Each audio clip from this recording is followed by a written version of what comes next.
Hello friends, स्वागत है आपका हमारे YouTube channel Saurabh BMS classes में। फ्रेंड्स, आज से हम पढ़ेंगे पदार्थ विज्ञान का टॉपिक समवाय विज्ञान अध्याय। तो टॉपिक स्टार्ट करने से पहले आप सभी से रिक्वेस्ट है, चैनल को सब्सक्राइब करें, बेल आइकन को प्रेस करें, वीडियो को लाइक करें और अपने आयुर्वेदा फ्रेंड्स के भी चैनल को शेयर करें। तो आइए वीडियो स्टार्ट कर लेते हैं। फर्स्ट अपना टॉपिक रहेगा समवाय की परिभाषा या लक्षण का।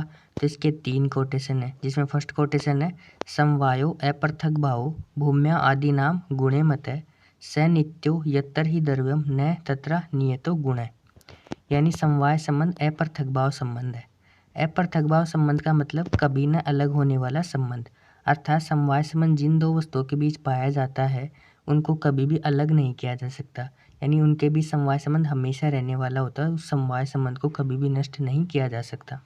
अब इसका आगे एग्जाम्पल बताया है कि भूमि आदि द्रव्यों में गुण समवाय संबंध से रहता है। गुण के बिना द्रव्य की और द्रव्य के बिना गुण की कल्पना संभव नहीं होती है।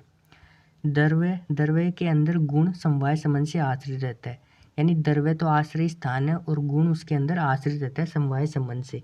गुण को द्रव्य से अलग नहीं किया जा सकता, क्योंकि समवाय संबंध से जिन दो वस्तुओं के बीच समवाय संबंध होता है उनको कभी भी अलग नहीं किया जा सकता। अगर आप उनको अलग करोगे तो ना द्रव्य का अस्तित्व रह जाएगा, ना गुण का अस्तित्व रह जाएगा। यानी गुण के बिना तो द्रव्य की कल्पना संभव नहीं है और द्रव्य के बिना गुण की कल्पना संभव नहीं है। इसको आप एक एग्जाम्पल से समझ सकते हैं। जैसे आयुर्वेदा की जो ड्रग्स होती है, मेडिसिन, वह किसी न किसी रोग को हरने का उसमें गुण होता है, नहीं उसकी प्रॉपर्टीज होती है। तो उस द्रव्य यानी उस मेडिसिन का गुण उसमें समवाय संबंध से रहता है। आप उन दोनों को अलग नहीं कर सकते, अर्थात द्रव्य को उसके गुण से अलग नहीं कर सकते। अगर आप ऐसा करोगे तो ना तो द्रव्य का अस्तित्व रह जाएगा, ना गुण का अस्तित्व रह जाएगा। सेकेंड समवाय की डेफिनेशन हो जाएगी अपने पास नित्य संबंध समवाय, अर्थात नित्य या हमेशा रहने वाला संबंध समवाय होता है। अर्थात समवाय संबंध जिन दो वस्तुओं के बीच पाया जाता है उनके बीच वो संबंध हमेशा रहता है, लाइफ टाइम रहता है। अर्थात समवाय संबंध को कभी भी नष्ट नहीं किया जा सकता, समवाय संबंध हमेशा रहने वाला होता है। नेक्स्ट अपने थर्ड डेफिनेशन हो जाएगी समवाय की अयुक्त सिद्ध समवाय, अर्थात अयुक्त सिद्ध वस्तुओं के बीच पाया जाने वाला संबंध समवाय होता है। अब अयुक्त सिद्ध वस्तुएं क्या होती हैं? वे वस्तुएं जो एक दूसरे के बिना न रह सकें, वो अयुक्त सिद्ध वस्तुएं कहलाती हैं। अर्थात वे वस्तुएं जिनका स्वतंत्र अस्तित्व संभव नहीं है, उनका अस्तित्व तभी संभव होगा जब वो समवाय संबंध बना के साथ में रहेंगी। अब इसको आप एग्जाम्पल से भी समझो। जैसे हमने देखा था कि जो आयुर्वेदा की मेडिसिन या द्रव्य थे उनमें किसी न किसी डिजीज को न्यूट्रलाइज करने की गुण था। वो गुण उस द्रव्य में समवाय संबंध से था। ना तो वो द्रव्य अकेला रह पा रहा था, ना वो गुण अकेला रह पा रहा था। यानी दोनों का स्वतंत्र अस्तित्व संभव नहीं था।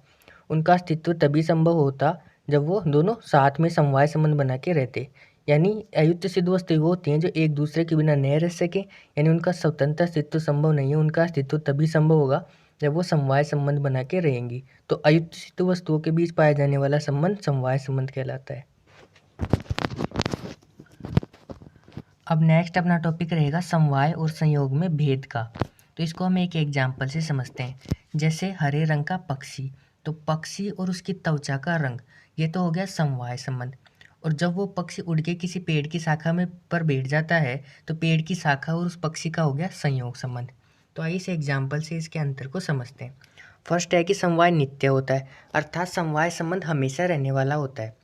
तो यानी पक्षी और उसकी त्वचा का रंग हमेशा साथ साथ ही रह सकते हैं, उनको अलग करना संभव नहीं है। यानी समवाय संबंध को नष्ट नहीं किया जा सकता, समवाय संबंध हमेशा रहेगा। जबकि जब तक वो पक्षी उस पेड़ की शाखा पे बैठा है तब तक तो संयोग संबंध रहेगा, लेकिन जब वो पक्षी उस पेड़ की शाखा से उड़ के चला जाएगा तो संयोग संबंध नष्ट हो जाएगा। यानी वो अनित्य होता है, हमेशा नहीं रहता। यानी समवाय संबंध तो नित्य हो गया और वो अनित्य हो गया। सेकंड अपने पास की समवाय अपृथक भाव होते हैं। यानी समवाय संबंध जिन दो वस्तुओं के बीच पाया जाता है उनको कभी भी अलग अलग नहीं किया जा सकता। जैसे पक्षी और उसकी त्वचा के रंग को अलग करना संभव नहीं है। जबकि संयोग संबंध पृथक भाव होता है। यानी संयोग संबंध जिन दो वस्तुओं के बीच पाया जाता है उनको अलग अलग किया जा सकता है।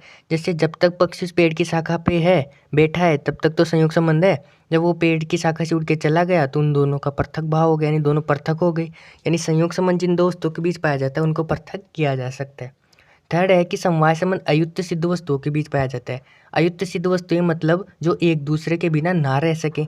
यानी समवाय संबंध यानी पक्षी और उसकी त्वचा का रंग, दोनों का अलग अलग कोई अस्तित्व संभव नहीं है। दोनों साथ ही रह सकती हैं, दोनों को अलग अलग रहना संभव नहीं है। जबकि संयोग संबंध युक्त सिद्ध वस्तुओं के बीच पाया जाता है।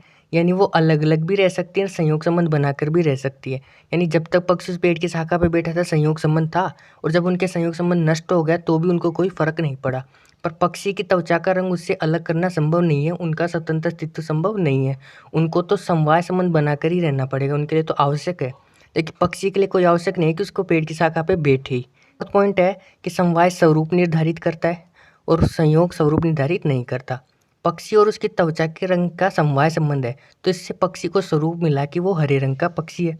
जबकि संयोग में क्या हुआ कि वो पक्षी उस पेड़ की शाखा पे बैठा, तो ना पेड़ के स्वरूप में कोई फर्क पड़ा, ना पक्षी के स्वरूप में कोई फर्क पड़ा। इस प्रकार में समवाय और संयोग में भेद को देख लिया। अब नेक्स्ट अपने पास टॉपिक रहेगा समवाय के उदाहरण का। तो पहला उदाहरण आ रहा है अवयव और अवयवी।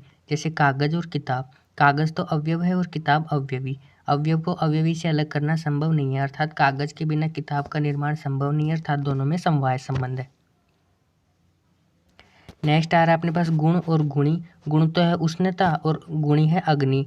उष्णता को अग्नि से अलग करना संभव नहीं है, अर्थात दोनों में समवाय संबंध है। अगला उदाहरण आ रहा है क्रिया और द्रव्य। क्रिया तो है गति और द्रव्य है वायु। क्रिया को क्रियावान से अलग करना संभव नहीं है, अर्थात दोनों में समवाय संबंध है।